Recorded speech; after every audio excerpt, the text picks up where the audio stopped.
Hi, and welcome back to another episode of the History of Fan Anime. I'm your host, William Chow. In today's episode, we're going to get back into a new decade, okay? So I already did the top 30 OAVAs, TV shows, and movies for the 1980s.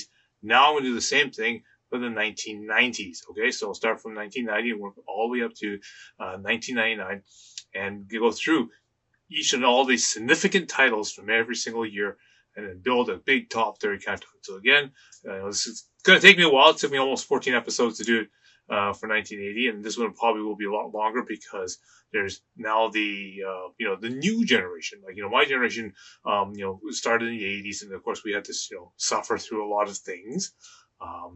Like no translations and very hard distribution, with the VHS tapes and all that stuff. But now in the 1990s, the anime companies started kicking in. So now there's basically a source that a lot of people can get certain types of animes and that kind of stuff.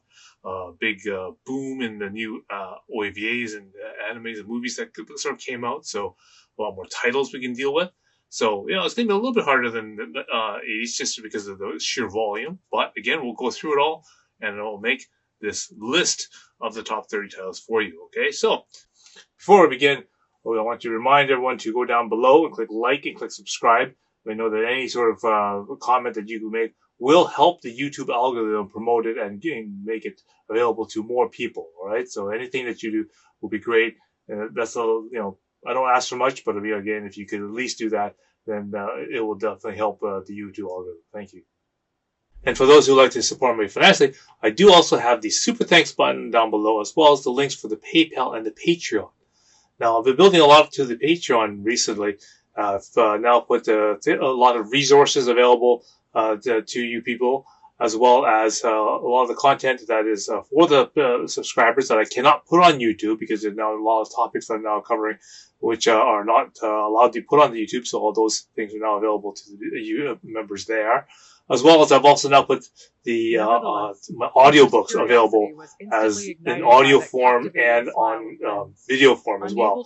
Those are also partially free to the Patreon members, so do check that out. Okay, and so for all the other new users that are on this channel, I've also compiled all the episodes of the History of Fan Anime into a large database sheet. And if you like to basically look at different episodes that are pertaining to certain topics, like maybe CDs or maybe art books or maybe the fan culture itself, like conventions and that kind of stuff, they're all put together in a book-like fashion and they're put into the spreadsheet. Again, the link is below, as well as other resources like the database sheets for the MyAnimeList of the 1980s, and of course the top 30 animes of the 1980s is also all available in spreadsheet form there. Link is below. I also want to mention that I've done some revamping recently of my own website. I've used AI to basically help rewrite and update and make the website easy for me to put the changes to it now. So I've done half the upgrades and that kind of stuff there. So I've started to put that up. One of the most important sections, or newest sections that I wanted to always revamp was the old FAQ section. Back in the days, things like the GameFAQs.com and whatnot. They used to post up how to work at certain games and how to do different progress in different games. So again, I've had done that and put up some of the things that I've done and whatnot for that. So I've done the things that when I was doing playing Ascension, Dinner Live Beach Volleyball, Lane Greaser, and Pokemon Go, all that stuff I've also put on there. I've also put all the various different tips and sort of DIY stuff for things. When I went to basically build my own drum stand, how to do mods to the Alexi's drum set, bar and that kind of stuff. I also have done things like when I bought my Korg guitar, how to do maintenance and different modifications of that. So again, if you want to have a quick look at that and see all the various different little things and more, basically know more about you, do check it out. I will do more updates and that kind of stuff as I'm going to try to transport the database and that kind of stuff of all all the episodes and that comes onto this website as soon as I can figure out how to actually get the code for that. So again, do take some time to check that out. Okay, so we're doing 1994, and this is the winter session. So this is the beginning of the new year, and this is your winter season, right? And so right away, we have the new TV shows, and the first one on the list is Azuken Cha-Cha, or Red Riding Hood Cha-Cha. Now, again, this is one of the magical girl shows that Daisuke decided to pick up after doing things like Miracle Girls, and Hime-chan's Ribbon. We decided, okay, yeah, this Red Cha-Cha thing is a really interesting show, so give it a try. And again, initially, I didn't think much of it. I thought it's just okay. It's just another magical girl show. Seems kind of kiddish, but when you actually watch it, it's actually really. It's one of these shows that has a kind of a 2-level, comedy system, right? So, just like how Looney Tunes or Bugs Bunny type of things. You watch it on one level, and it seems to have one meaning, but the dialogue is really written very clever, and the jokes are really sort of inside digs. Which makes it, kind of really funny on a sort of more advanced level, right? And it's really good. Daisuke, began doing this thing, and again, we got interested just the same way that we did with Hime-chan's Ribbon, and it really became a really popular hit. I remember also doing things like the anime station in Southeast Asia called AXN also has an English dub available for Red Ring Cha-Cha. It was the first the sort of translation of Red Ring Cha-Cha into English that ever came out. And it was it said I remember getting trading for episodes of that one again. So if you're anyone interested in getting that kind of stuff from there, it's actually really good.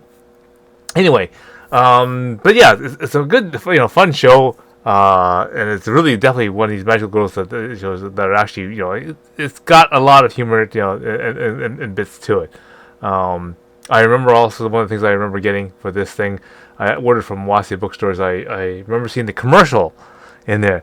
They have her sword that was available, and I remember that was one of the weird things. I said, okay, I'll bring this into Wasia and see if they can actually order it in for me. And believe it or not, they actually managed to do so. So, I have one of those things. And I thought it was really quite cool. But anyway, definitely a show worth checking out. Anyways, the remaining shows on this list is not that extremely exciting. They did release another one of these, another of the Yusha series of shows. So the never-ending story of the boy and his robot shows, right? So so this is Jay Decker. So this is now the boy police thing, right? And where before they had other ones like Mike Guine and all this other stuff like that.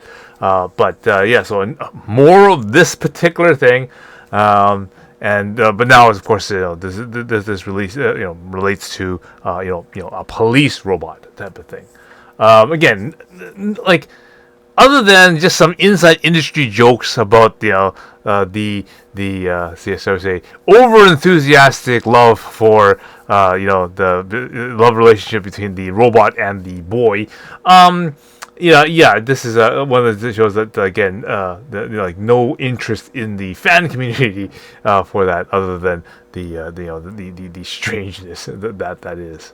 Okay, so now we're gonna go past all the TV shows that are continuing, because that's all just those 3 new TV shows and everything's continuing. And this is actually a pretty significant season because there is a lot of good stuff on TV at this present moment.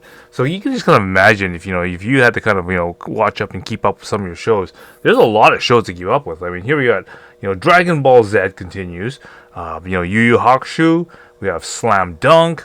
We have Sailor Moon R, V Gundam, Ghost Reaper Mikami, I mean, those are like I said, in North America, those all had significant, sort of interest in them, and so people were interested in watching these sort of things and whatnot. So even in real time, this is really hard to do. And of course, there's a bunch of real regular Japanese favorites like Dragon League and Sasae-san and Crayon Shinchan, they're still running too. So I mean, even being popular in Japanese is so. Again, this is a really significant time because there's a really huge uptick in the number of both TV shows and animes that are like really, really, popular in the market. There's this sudden shift of shows that a lot of people are paying attention to. Okay, so now we begin the OAVAs, and again, there's lots of really good OAVAs that came out. The first one is the Shonen Jitai Gumi. Okay, now again, this is a lot of people didn't know what this was initially. This one got eventually retranslated as the Young GTO. So this is sort of like the predecessor story to Great Teacher Onizuka, right? And again, this is the story of Iki and Ruji when they were like young in high school type of thing before they became the terrors of the gangs, right? So this is really nice, and it's a short OVA series, right? And whatnot. I really enjoyed this one because I really really like GTO. My only really sort of pet peeve or little thing about GTO is that I didn't like the character design. Because I thought some of the way that they drew the female characters weren't very good. Okay, the original GTO. The character designer is a Mary Kitayama. Okay, she's very well known for doing the character designs for Yu Yu Hakusho and Tokyo Mew Mew. And of course, Yu Yu Hakusho right now is already airing right on the TV. Right, so she's busy doing all that stuff right now. Right, so she can't come and do the OVA. They got a different person, Masatomo Sudo. Okay, he's the one that's doing the character design for this OVA series. He's very well known. He will be very well known for doing the character designs for Detective Conan. All right, so and he does a way better job on the female character. So so that's one immediate draw to this OVA. Also, this is one of these sort of shall we say, school, like, more romance, type of thing with mischief, kind of stuff, added in there, right? Which is kind of really cool. And so that makes it really good, in that respect. So the fact that, this is more, sort of a more, appealing, shall we say, graphically appealing, anime sense. But so definitely to check out.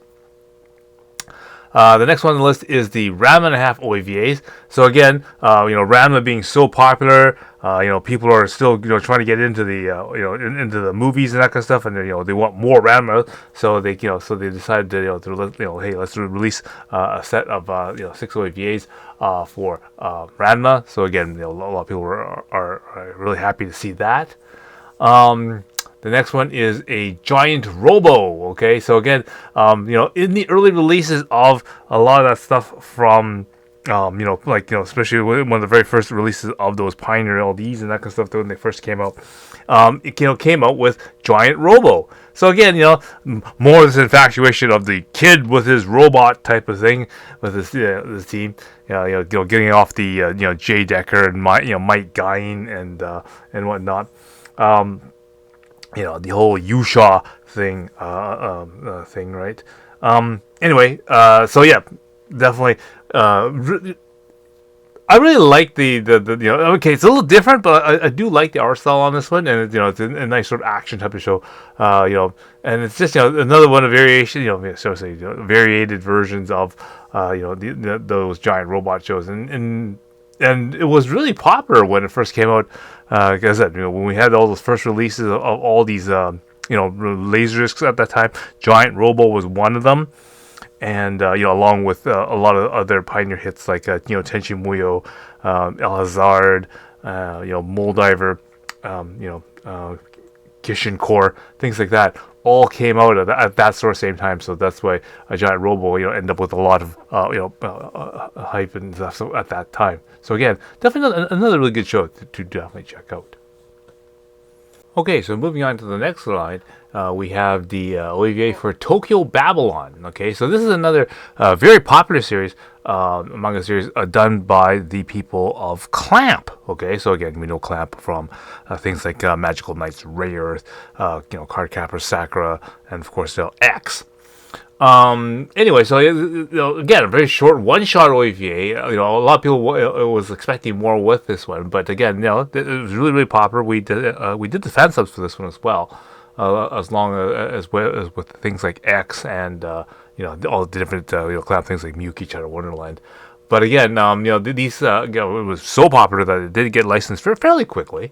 And again, a lot of people liked the story, the story as well as the the character designing, that kind of stuff. I think a lot of people wish that they made more of it, but again, for the time, it was a very, very good sign for the OVAs that Clamp stuff was getting made out.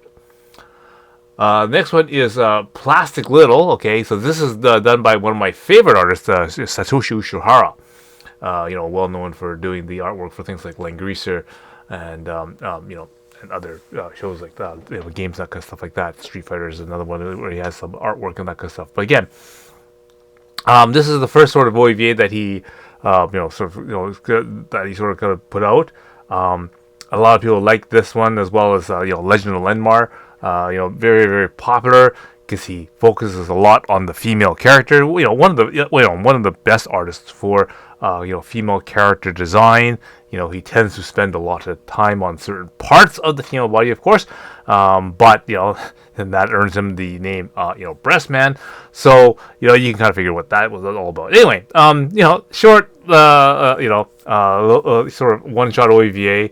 I think a lot of people have had given it some really funny meme names and that kind of stuff, like Plastic Jiggle and things like that. Notably because that's what it is. But this is one of those first sort of light fan service type of things with sort of a sci-fi story to it. But again, I really enjoyed it just because it was a really nice piece of of artwork that I like. Again, just one of the few animes that has really good female character designs. Okay. And the last one on this line is the Final Fantasy. So not so obviously not the the Final Fantasy 6 or 7 or 8 sort of line here. They decided to make this they called it the Legend of the Crystals Final Fantasy. So it's a short 4-shot OVA in the Final Fantasy universe somewhere, kind of storyline kind of things. And again, super popular because everyone was really into Final Fantasy at this time. Everyone was getting into that, both on the Super Nintendo and on PlayStation sort of systems and whatnot. So again, really, really popular for that reason. And so as soon as it came out, Urban Vision snapped this one up and released this one for us. So that was really good. We didn't need to do any work doing any fan subs for that one, and it was readily available. Okay, moving on here, we have the new Dominion Tank Police. So again, based off of the original series of the Dominion Tank Police, they decided, okay, that worked out pretty popular. Let's quote reboot it and let's make some more episodes of it. And again, a lot of us were sort of expecting more of this stuff, and it was that because it was a pretty good concept, and Shiro decided, hey, this is this is a good opportunity to make more episodes and more more of that good artwork that we get from Shiro, right? So again, 6 more episodes of that, so that was really good. On the same topic, the Dirty Pair was also really good, so they decided, hey, another very popular series in the past was the Dirty Pair, so let's make a newer edition of the Dirty Pair and let's reboot it, and they called it the Dirty Pair Flash. So again, another really short 6-episode OVA series, to already add on to the OVA/TV series that they already have for the Dirty Pair. and they decided, slight modifications to the characters and their uniforms, but the same sort of, theme and storyline like that. A little bit more updated graphics and that kind of stuff. It's still really good character design, which I really liked. And so, this is actually a really good a remake for that series as well. So again, more episodes for the Dirty Pair. And the last one on this line is the Tenchi Muyo Galaxy Police Mohoshi Space Adventure. So, after making the OVAs for the first Tenchi Muyo OVA series, they realized, hey, this is really pretty popular. Even though it's a very short OVA series, they decided, hey, and usually what most teams, a lot of TV shows do this, is that they have the main story going on, but they like to focus on some of the the major characters, even the minor characters for that matter, right? But of course, being in a short OVA series, they couldn't exactly do that because they have already focused on Tenchi, Yoki, Ika, and that kind of stuff already, and they needed to kind of go to the other characters, but of course they ran out of episodes, so they decided, hey, why not make an OVA on the other characters? So here they made an OVA set designed for the Mohoshi as her story, right? As well as then they're also going to make a story for pretty Sammy, okay, the magical girl, Sammy, all right. So this is sort of more extension of that. Again, Pioneer is just going really crazy on the Tenchi series because, as I said, it's just so popular at this present moment. All the stuff that Pioneer was releasing was like gold for them, man. Okay, so there are two titles on this particular line. We have the Giant Robo, story of Ginri. All right, so this is pretty much the same as the Mohoshi special. They decided, okay, female character being very important in the anime. Why don't we just take the Giant Robot story and just concentrate on the female character Ginri, and this is her story. So it's nice because if anything of Giant Robo, this is the character design or the female character design I like. So this really worked out really well, to make a kind of a day on the day of the girl kind of story for Ginrei. So it's kind of neat. And, nice and short, really quick sort of eye teasing type of anime. So it's kind of neat. And the last one on this line is the Armor Troopers of Bodums, more OVA for that one. Again, I've always liked watching the movie like Red Shoulder or that kind of stuff. But people always want more OVAs for it, so so continuing more on that that storyline and that entire theme and that kind of stuff, they decided to put more of that. So this worked out pretty well. Okay, on the next line is a couple of interesting kind of one-shot-y kind of OVAs. First one here, Natsuki Crisis. This was an interesting one. We did the fan subs for this one, and basically it's a girl, learn how to do wrestling and that kind of stuff, and her senpai, she has kind of feelings for and all kind of stuff. So it's kind of a neat sort of thing. The character design for this one is kind of interesting. Like I said, I like how the styling of it is, and it was rather an unusual piece for this particular artist, Fuyoshi Fujikawa. Okay. She's known for Aquarion and something called the Cleopatra DC. And you think about Cleopatra DC, that doesn't even look anything like this, right? But anyway, the character design on it was really nice. The story, doesn't go anywhere because it's only two OVAs, but it was a nice watch and kind of a an interesting OVA in terms of being a sports kind of yandere type of kind of of anime, but it's interesting enough. The next one is BB Fish. Okay, so this one again a one-shot OVA. Obviously, it was done on based off of the manga, but the thing is that the story went absolutely nowhere. Obviously they could have pursued some kind of love relationship between between the characters. That didn't go nowhere. The entire story about looking for the fish went nowhere. So it's like it reminds me of those OVAs like B-Boy and that kind of stuff. Like literally, they probably would have had better success as a music video than anything else, right? So, but yeah, character design is done by a Takayuki Goto, which again will be known later on for doing the character designs for Hunter x Hunter, which is really kind of neat. So if you want to see some pretty cool artwork for that, but otherwise, yeah, don't look at this one for the story. That's for sure. And the last one is Compiler. Now, again, we did the fan subs for this one, and this was a really cool one because this is done by Michitaka Kikuchi, or Kiyozumiya, the alternate ego of. Yeah, and again, another one of these, kind of alien girl from the digital dimension comes over to Earth to try to take over the Earth type of thing. Ends up meeting up with these couple of guys in the apartment, and they end up moving in. So a fairly interesting story. Again, based off of the comic series, from that artist. He did, of course, mangas based off of the various different characters, and he even made like drama CDs and that kind of stuff.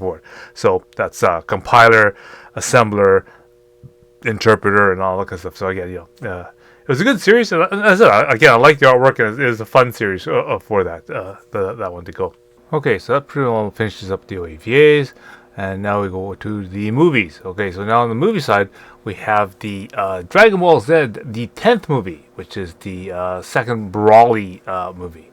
Again, Dragon Ball is still airing right now. It's being, it's one of the most popular programs at this time, and everyone's sort of waiting for the next insert of this thing. So it's highly expected. So it's good that they keep on making more new ones of this one. So yes, more for the Dragon Ball Z. The next one on the list is also Slam Dunk, the movie. So again, after watching the TV series, the progression of the basketball team and their rise upwards and that kind of stuff. Just the same with how Initial D built up everything. You always had a question, well, how are they going to beat the other guys, or how are they going to beat win the race and all this other stuff. And it built up to such a point that now they finally come up with a movie with some resolution and hopefully that kind of stuff. And so again, very highly anticipated, and a really good study for that thing. So that's why they always keep making more new ones like that. And the last one, of course, is the Dr. Slump. Again, at this time, no one really knows what Dr. Slump really is, and didn't have very much of a following at that time. But again, Toriyama's doing lots of stuff along with his Dragon Ball and whatnot. And as for the rest of the movies, there's nothing really else. I mean, obviously, there's the Doraemon movie, and some other sort of TV specials of things that really no one knew what they were back then, and they still don't even know what they know about them now. So that pretty much finishes the winter session for 1994, and we'll have to continue the next one the rest of this year in the next episode. Hilarious. All right, hope you found that really interesting, and again, we'll be getting into more episodes as we go through the whole entire decade of the 1990s. All right, so until next time, I will see you again.